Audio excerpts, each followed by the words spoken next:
In the opening scene in Florence, Italy, a team of agents is chasing geneticist Bertrand Zobrist through the streets. Zobrist runs up to the top of a tower when he is confronted by Christophe Bouchard. Bouchard demands that Zobrist tell him the location of something important and potentially dangerous. Zobrist instead drops himself out the window of the tower and hits 2 roofs on the way down before smashing to the ground. Professor Robert Langdon is in a hospital bed.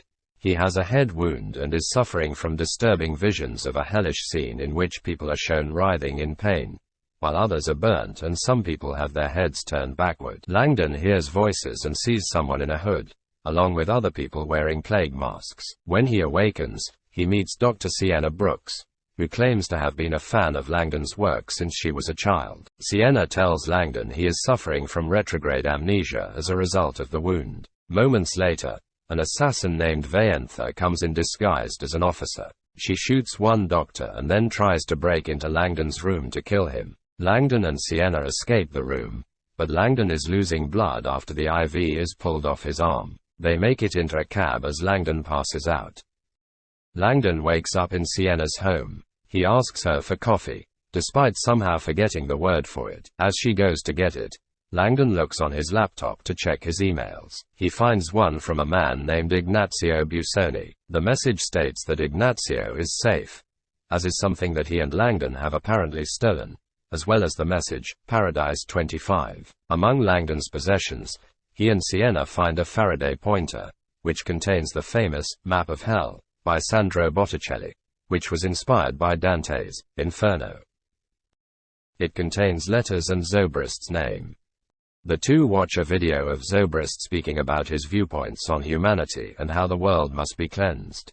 This leads the two to discover that Zobrist wanted to unleash a virus worldwide to wipe out billions of people prior to his suicide. Langdon speaks to someone on the phone from the US consulate about being picked up from his room, only to later find out Vaentha and other officers are there for him, forcing him and Sienna to run again. On the streets, Langdon and Sienna try to figure out the meaning of another statement from the Map of Hell, Cerca Trova, which is Italian for seek and find. Associates from the World Health Organization are now out looking for Langdon too, including Elizabeth Sinsky. She orders all her men to not trust anyone and to find Langdon by any means necessary. Vaentha contacts her associates to speak to the provost. This is Harry Sims, CEO of a firm called the Consortium. One of his men reports to Sims about what Vaentha has told him. Sims also demands to see a video that Zobrist had sent him to be seen after the virus had been released. Langdon and Sienna follow clues to the Palazzo Vecchio to see the painting, The Battle of Marciano, which contains similar writings as the one from the map. He starts to have more hallucinations and feels a pain in his neck as he remembers being injected with something, leading him to think that he is carrying the virus. Sienna assures him that if he was carrying the virus, everyone around him would probably be dead. They meet with a friend of Langdon's, a museum employee named Marta Alvarez. They review security footage and discover that Langdon and Ignazio stole Dante's death mask from its exhibit. Langdon must once again run as authorities and museum security get on his tail. Langdon and Sienna run up to the attic over the apotheosis of Cosimo I. Vaentha encounters the two up there and tries to kill them, but Sienna pushes Vaentha over, causing her to crash through the ceiling and fall to her death. The WHO officials later arrive and see Vaentha's body, and Sinsky appears to recognize her. Langdon and Sienna go to the Florence Baptistry where they locate the mask, following the Paradise 25 clue. On the back of it is another hidden message. Afterward, the two are met by Bouchard, who claims to have been the one that met Langdon in Cambridge prior to his amnesia, and also states that Sinsky and her associates are trying to spread the virus. Bouchard joins him and Sienna as they proceed, but Langdon eventually comes to realize that Bouchard is lying to them and that Sinsky was who he met. Sims and Sinsky meet and discuss the nature of the virus, bringing them to work together to stop it from spreading. After Langdon deduces that the virus is located in the Hagia Sophia, Sienna betrays him and leaves him, revealing that she was Zobrist's lover and is set to carry on his work. Langdon is then knocked out by an assailant.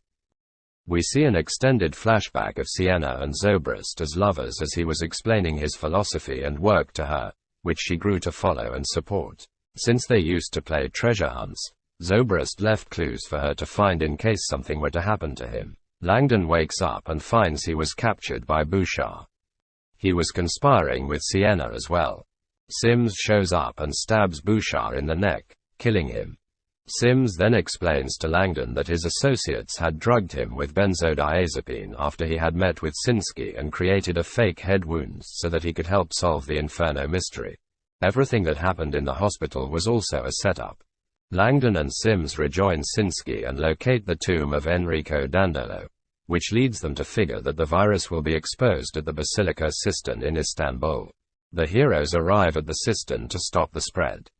Sienna kills Sims as the others race to locate the virus. It's underwater in a container set to be detonated. Langdon tries to stop Sienna, but she blows herself up underwater to ensure the virus will spread. Langdon fights one of Sienna's conspirators, but he is shot by the police.